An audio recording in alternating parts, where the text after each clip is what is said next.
सारे इश्तिहार हैं जी एक ही वीडियो में। ये देखें, ये सारे इश्तिहार एक ही वीडियो में बताने लगा हूँ।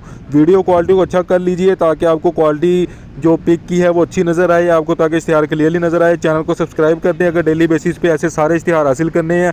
एक एक करके सारे इश्तिहार दिखाने लगा हूँ। चलिए देखते हैं, साथ म्यूज़िक भी इंजॉय करें।